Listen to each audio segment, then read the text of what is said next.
Good morning students. आज हम लोग गजानन माधव मुक्तिबोध जी द्वारा रचित सहर्ष स्वीकारा है नामक कविता का अगला भाग का हम लोग अध्ययन करेंगे। इससे पहले की क्लास में हम लोगों ने पढ़ा कि किस प्रकार कवि जो है अपने प्रेरणा स्रोत की जो मधुर स्मृतियां हैं उन मधुर स्मृतियों को भूलना चाहते हैं। कवि स्पष्ट रूप से कहते हैं कि ये मधुर स्मृतियां जो हैं उनके लिए सब कुछ हैं, उनका पूरा वजूद उन्हीं मधुर स्मृतियों के सहारे है। लेकिन उसके बावजूद भी कवि उन मधुर स्मृतियों को भूलना चाहते हैं।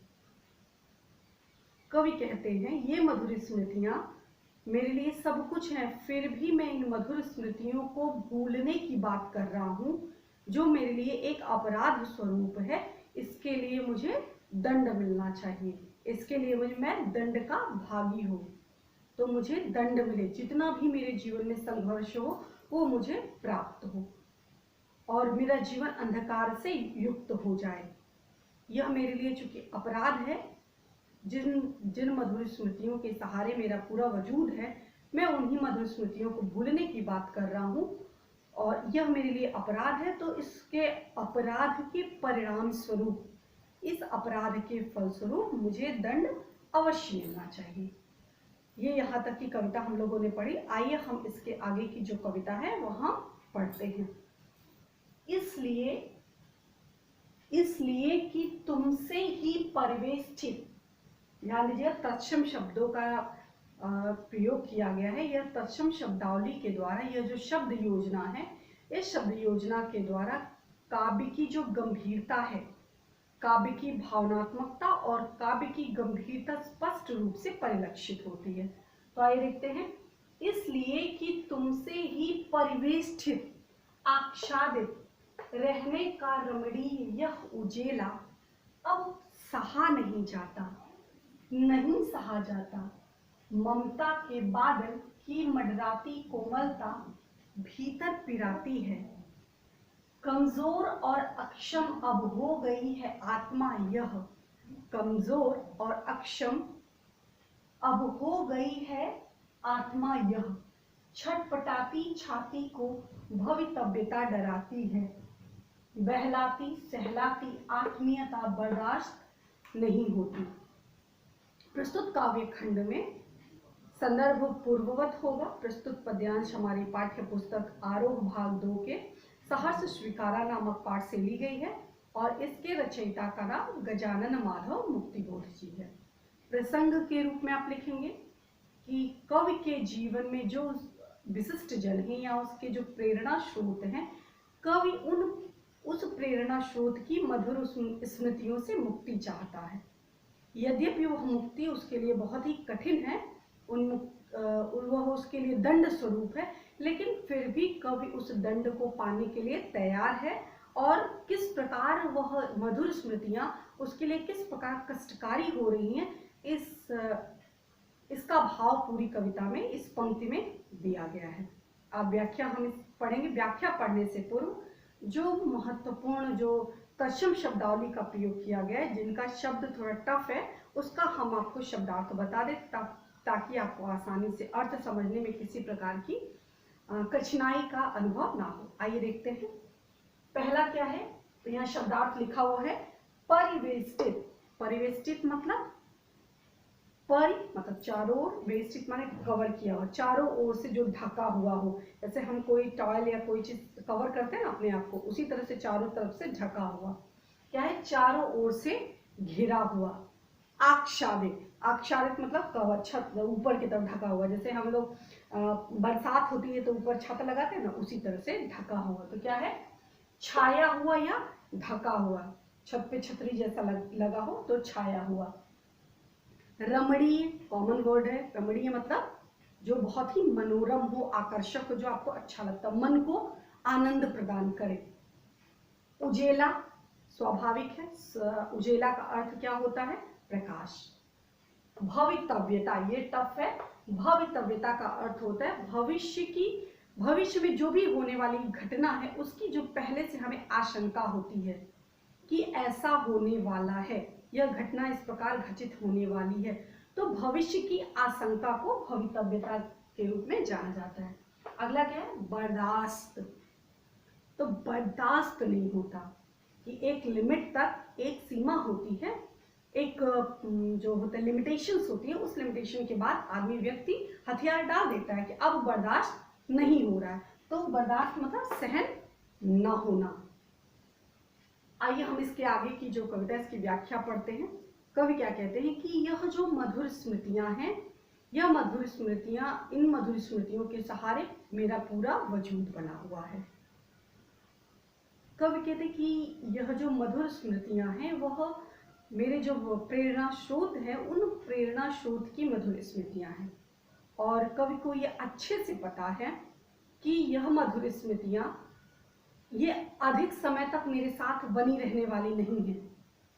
क्या बताया कि यह स्मृतियां किस प्रकार है? जैसे पूर्णिमा का चांद होता है और जिस प्रकार चांद अपनी चांदनी नीचे फैलाता रहता है, उसी प्रकार से यह मधुर स्मृतियां जो है मुझे चारों तरफ से घेरे हुए है। यह मधुर स्मृतियां किसकी है?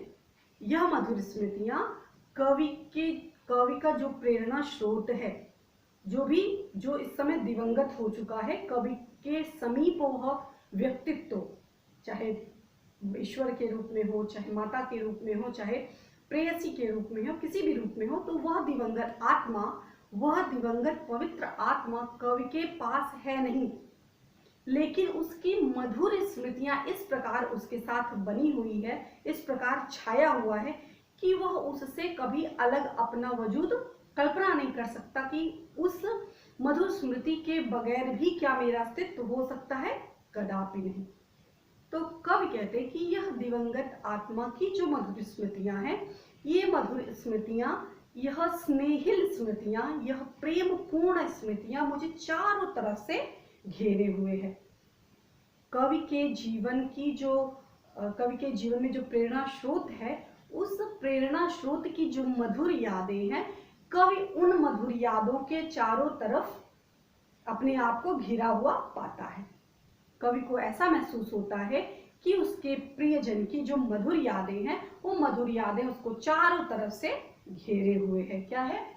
इसलिए क्यों भूलना चाहता? इसलिए यहां से शुरू होता है कि कवि कहते हैं कि उन मधुर यादों को, उस दिवंगता की मधुर यादों को मैं भूलना चाहता हूं। क्यों भूलना चाहता हूं? क्योंकि आगे की कहा, इसलिए भूलना चाहता हूं क्योंकि तुमसे ही परिवेष्टित, क्योंकि उन मधुर यादों के, उन मधुर स्मृतियों के चारों तरफ से मैं अपने आप को घिरा हुआ पाता हूं। उन्हीं स्नेहिल, उसी प्रेम पूरित, उसी प्रेम भावना से युक्त स्मृतियों से मैं पूरी तरफ से क्या हूं? घिरा हुआ हूं, आच्छादित हूं, मतलब ऊपर से कवर, ढका हुआ, कि हर तरफ जिधर देखिए उधर वह प्रेम पूरित भावना से मैं घिरा हुआ अपने आप को पाता हूं। कवि कहते हैं कि उन मधुर यादों के बिना मैं अपने अस्तित्व की कल्पना तक नहीं कर सकता। वही मधुर यादें मुझे चारों तरफ से घेरे हुए हैं, उन्हीं मधुर यादों के सहारे मेरा व्यक्तित्व है। तो मैं पूरी तरह से उन्हीं यादों के बीच में चारों ओर से घिरा हुआ हूँ।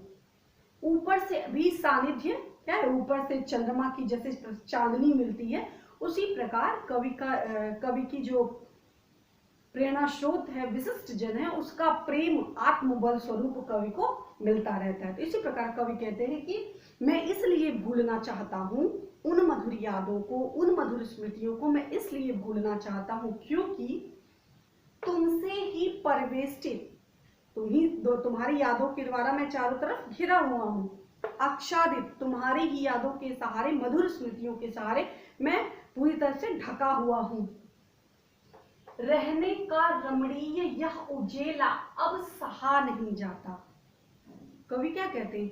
यह जो उजेला है, उजेला माने प्रकाश, जो तुम्हारे प्रेम का प्रकाश है, जो तुम्हारे स्नेह का प्रकाश है, जो उज्ज्वलता है, जो प्रेम है, जो मेरे लिए तुम्हारे द्वारा जो मुझे प्रेम प्राप्त हो रहा है, यह प्रेम क्या है? रहने का रमणीय यह उजेला, यह उजाला किस प्रकार है? बड़ा ही आनंददायक है। क्या है? मनोरम है, रमणीय है, तुम्हारा जो स्नेह है, तुम्हारा जो प्रेम है, तुम्हारा जो अपनापन है, तुम्हारा जो स्नेह है, वो मेरे लिए क्या है, एक रमणीय उजाला के समान है। यह उजाला किस प्रकार है?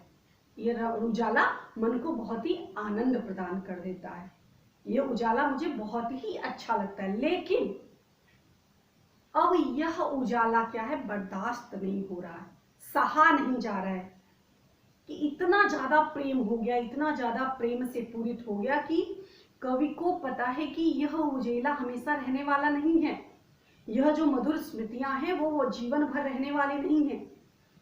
निश्चित रूप से कभी ना कभी इन स्मृतियों को भूलना ही पड़ेगा, इन स्मृतियों के सहारे जीवन में आगे बढ़ना ही पड़ेगा।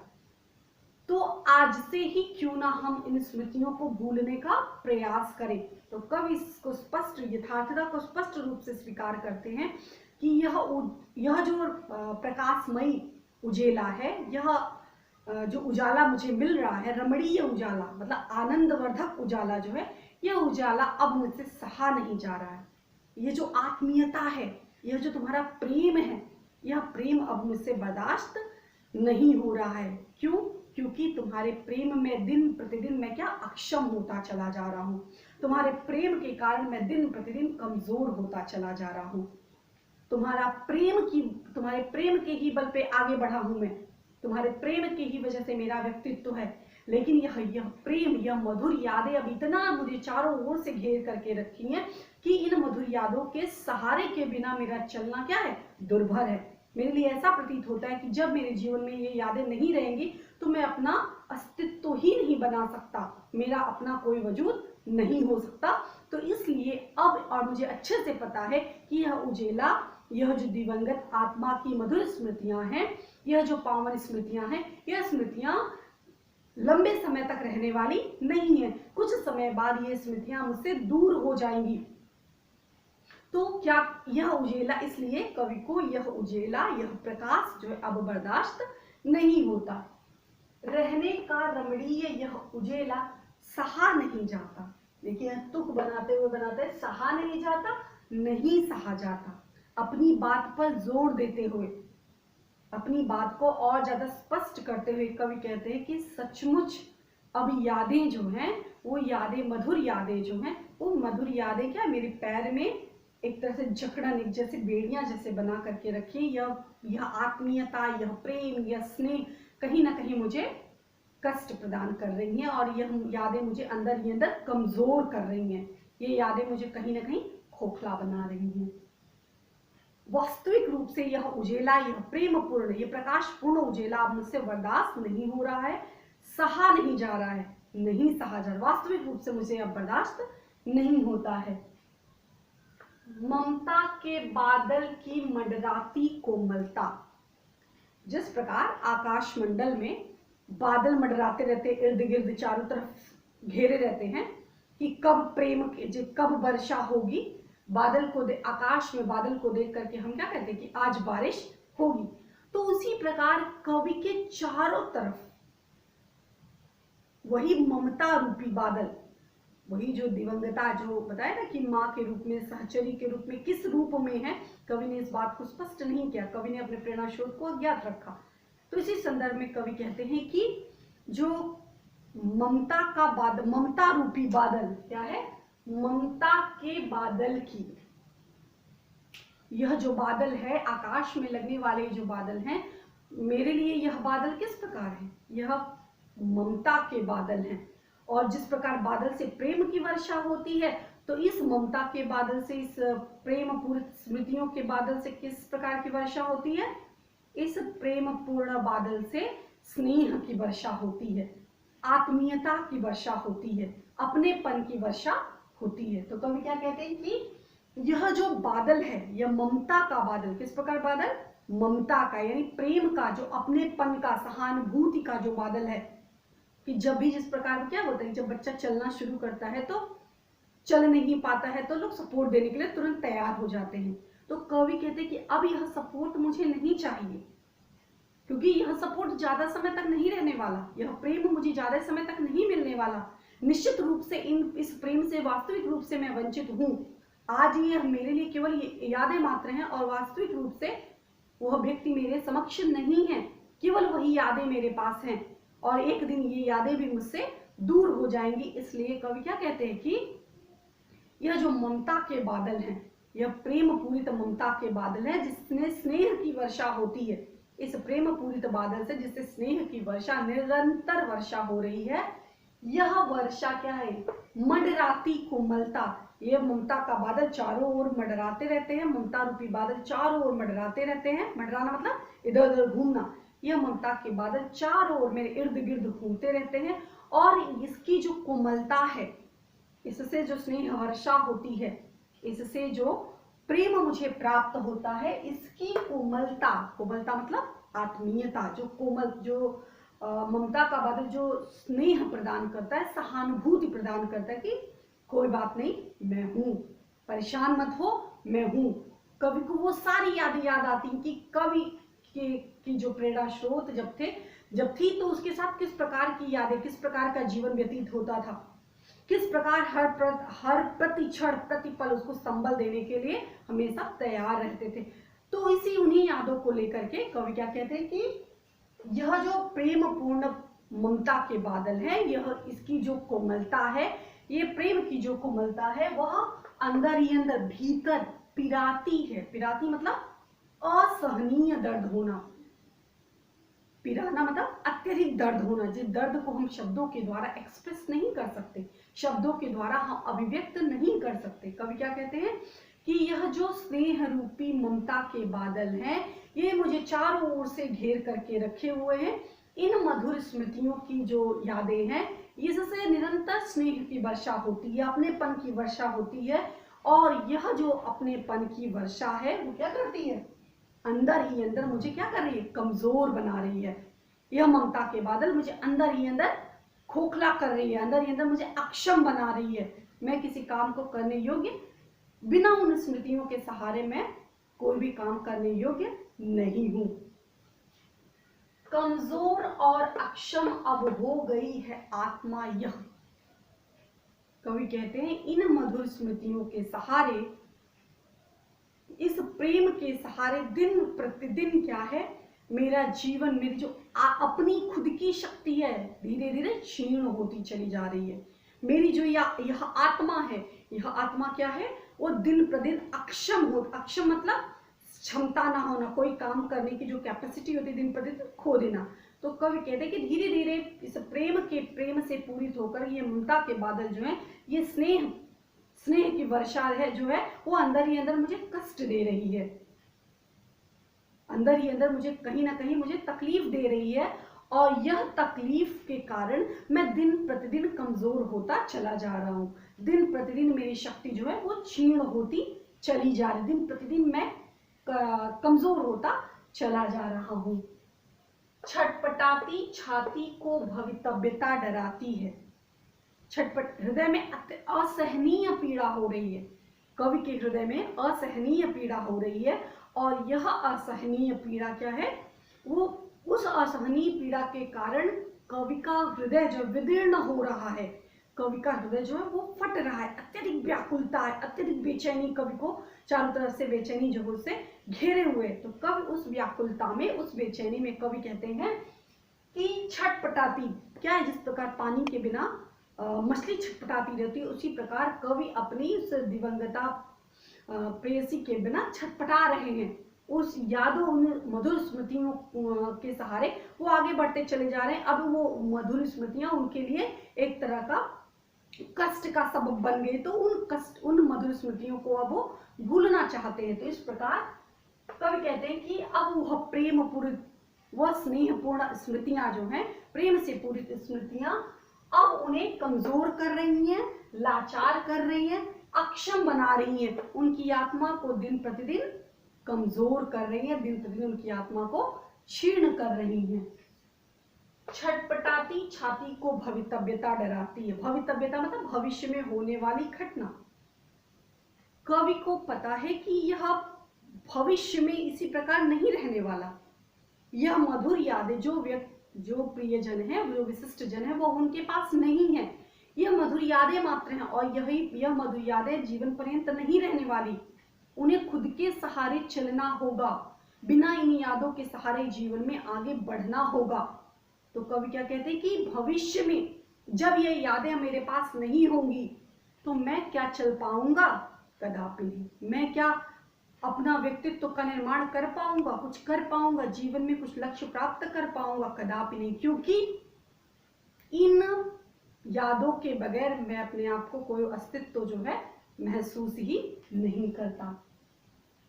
तो यह जो भविष्य में होने वाली आशंका है कि जब यह यादें मेरे पास नहीं होंगी, जब मेरे प्रेमी का जो सहयोग है, जो मेरे प्रेरणा स्रोत का सहयोग है, मेरे जो ईश्वरीय तत्व का जो सहयोग है, जब वो मेरे साथ नहीं होगा तो उस समय मैं किस प्रकार जीवन व्यतीत करूंगा, इस बात की आशंका को लेकर के कवि हर वक्त डरा हुआ है। दो बातें होती है, भवितव्यता डराती कि एक बार मान लीजिए कोई किसी का प्रियजन हो, जिसे बहुत व्यक्ति प्रेम करता हो, तो ऐसे समय में कि जब व्यक्ति की मृत्यु हो जाती है, मान लीजिए कोई व्यक्ति हो जिसे बहुत प्रेम करता हो और वो बीमार हो, बहुत बीमार हो, मरने की अवस्था पे हो, सैया पे लेटा हुआ हो कि अब किसी क्षण इसकी जो है प्राण निकल सकते हैं, तो ऐसे समय में हर वक्त वो व्यक्ति क्या है, डरा रहता है कि कहीं मेरे इस प्रियजन की मृत्यु ना हो जाए। हर वक्त तो उसको डर लगा रहता है। तो और एक समय ऐसा आता है कि वो व्यक्ति उसका साथ छोड़ करके चला जाता है। तो जब व्यक्ति साथ छोड़ करके चला जाता है तो वो एक दिन रोता है, 2 दिन रोता है, फिर चीजें भूल जाती। लेकिन जब तक वो व्यक्ति सैया पे पड़ा होता है, जब तक वो व्यक्ति मरता नहीं है, तब तक व्यक्ति हर क्षण मरता है। जो उसका प्रिय होता है वो हर अपने उस प्रियजन को देख करके, उस प्रियजन को मृत अवस्था में देख करके कि ये मरने की अवस्था में पड़ा हुआ है, वह व्यक्ति, वो प्रियजन व्यक्ति हर वक्त मरता है, हर वक्त सोचता है कि हम प्रियजन मुझसे दूर हो जाएगा, किसी भी क्षण इसके प्राण जा सकते हैं और मैं इससे अलग हो जाऊंगा, इससे मेरा विक्षोभ हो जाएगा, अलगाव हो जाएगा। तो क्या है कि कोई भी चीज, भय जो लगा रहता है मन में, वह भय खो देने से ज्यादा बड़ा होता है। भविष्य का भय कि भविष्य में क्या होगा, इस बात का भय और हो जाने का जो होता है उससे बड़ा होता है कि भविष्य की आशंका उसको हर वक्त हमेशा डराती रहती कि भविष्य में क्या होगा, जब यह नहीं रहेगा, जब ये यादें नहीं रहेंगी तो उस समय मैं क्या करूंगा। तो इस प्रकार कवि का हृदय जो है दृढ़ होता रहता है, कभी छटपटाता रहता है, कभी अफसोस करते रहते हैं कि मैं अब मुझसे बर्दाश्त नहीं हो रहा है, मैं आगे नहीं बढ़ पा रहा हूं। और यह जो भवितव्यता है, यह भविष्य की होने वाली आशंका है, और यह स्नेहपूर्ण स्मृतियां हैं। यह स्नेहपूर्ण स्मृतियां क्या कर रही हैं, बहलाती सहलाती आत्मीयता बर्दाश्त नहीं होती। कवि क्या कहते हैं, जो स्नेह पूरित प्रेम भावना है, जो सहानुभूति है, बहलाती, बहलाना मतलब चलो कोई बात नहीं, ये नहीं तो तुम ये ले लो, बहलाते हैं ना बच्चे, छोटे बच्चों को बुलाते हैं कि चलो ये नहीं, ये तुमको ये, चलो मेले में चलो तुमको ये दिला देंगे, तो बहलाना, तो सहानुभूति प्रकट करना, कष्ट को कम करना, सिर पे हाथ फेरना, तो इस प्रकार बहलाना। बहलाना सहलाना मतलब, सहलाना मतलब स्पर्श करके एक प्रेम जो है प्रकट करना। आत्मीयता, आत्मीयता मतलब अपने जैसा लगाव रखना, आत्मीयता बर्दाश्त नहीं होती। कवि कहते कि इन मधुर स्मृतियों की जो यादें हैं, वो यादें मुझे अंदर अंदर कमजोर कर रही हैं, और जिसके कारण मुझे अब बर्दाश्त नहीं हो रहा है। जो अपनापन, जो स्नेह, जो प्रेम मुझे मिल रहा है, वह प्रेम भविष्य मुझे नहीं मिलेगा, या अलग हो जा, या वियोग के बाद वह स्मृतियां मुझसे कितनी दूर चली जाएंगी, इस बात का भय मुझे प्रतिपल सता रहा है। इसलिए मुझे ये सारी बातें जो बर्दाश्त, यह प्रेम, यह लगाव मुझे अब बर्दाश्त नहीं हो रहा है, यह अंदर ही अंदर मुझे बहुत ही कष्ट दे रही है। तो इस प्रकार यह कविता है। कवि कहते हैं कि मैं उन मधुर यादों को भूलना चाहता हूँ, क्योंकि उन मधुर यादों के मैं अपने आप को चारों ओर से घिरा हुआ, ढका हुआ प्राप्त महसूस करता हूँ कि मैं चारों ओर से उन्हीं मधुर स्मृतियों को, प्रेम पूर्ण यादों से अपने आप को घिरा हुआ पाता हूँ। और यह जो है मेरे लिए बड़ा ही प्रेम पूर्ण रमणीय उजाला है, प्रकाश है। लेकिन निसंदेह मुझे पता है कि यह निरंतर यह उजाला निरंतर बना रहने वाला नहीं है। एक न एक दिन इससे, इस स्मृति से विस्मृति होना स्वाभाविक है, कहीं ना कहीं इस याद का अंत होना स्वाभाविक है। तो इसलिए यह प्रेम जो अपनापन है वो मुझे अंदर ही अंदर खोखला कर रहा है कि जब यह भविष्य में मेरे साथ नहीं होगा उस समय मैं क्या करूंगा। इस बात को लेकर कवि अंदर ही अंदर बहुत ही दुखी है, बहुत ही उसका हृदय जो बहुत ही कष्ट से परिपूर्ण है, वो बहुत ही कष्ट में जुड़ा हुआ है। तो इस प्रकार यह इस पद की व्याख्या थी। आप संदर्भ प्रसंग व्याख्या, इसके साथ साथ आप काव्यगत सौंदर्य में लिखेंगे। कवि अपने हृदय की अनुभूतियों को स्पष्ट शब्दों के द्वारा अभिव्यक्त करते हैं। इसके साथ साथ आप लिखेंगे कि भूलना एक सबसे बड़ा अवगुण होता है, लेकिन कवि यहाँ पे गुण के रूप में हमें बताते हैं कि किस प्रकार कवि उन मधुर स्मृतियों से मुक्ति प्राप्त करना चाहता है जिन स्मृतियों के कारण कवि दिन प्रतिदिन अक्षम हो जा रहा है। कि निसंदेह जब प्रेम हद से बढ़ जाता है, कोई भी चीज, जब प्रेम अति किसी चीज की अच्छी नहीं होती, चाहे वो प्रेम का हो, चाहे घृणा का हो, चाहे वो किसी भी चीज की अति जो होती है वो अति सर्वत्र वर्जते, जहां भी अति होती है हमेशा उसका परित्याग करना चाहिए। तो अति, कवि का प्रेम जो है अत्यधिक हो गया, इसलिए कवि इससे मुक्ति, उन यादों से कवि मुक्ति पाना चाहते हैं। तो इस प्रकार जो है भाव सौंदर्य हो जाएगा। शिल्प सौंदर्य में आप यहाँ पे लिख देंगे कि यहाँ पे ममता के बादल, ममता रूपी बादल, यानी आपका हो जाएगा रूपक अलंकार हो जाएगा। इस प्रकार 9 वर्ण की आवृत्ति है, कई स्थानों पे आप ढूंढेंगे, यहाँ पे आपको प्राप्त हो जाएगा। अनुप्रास अलंकार है। इसी प्रकार देखिए यह तुकबंदी है, सहा नहीं जाता नहीं सहा जाता, इस प्रकार जो है यहाँ तुकबंदी का प्रयोग किया गया है। छंद मुक्त कविता है, कविता में शब्द योजना जो किया गया है वो बहुत ही उत्तम कोटि की शब्द योजना की गई है। गंभीरता का, कविता में भावात्मकता है, भावात्मकता के साथ साथ गंभीरता का भी गुण विद्यमान है। और इसके साथ साथ कई ऐसे जो इसमें इम्पोर्टेंट शब्द जो हैं, जैसे तत्सम शब्द, ये देखिए बहलाती, भवितव्यता, आत्मीयता, बर्दाश्त, इस प्रकार के तत्सम शब्दों का इसमें भरपूर मात्रा में प्रयोग किया गया है।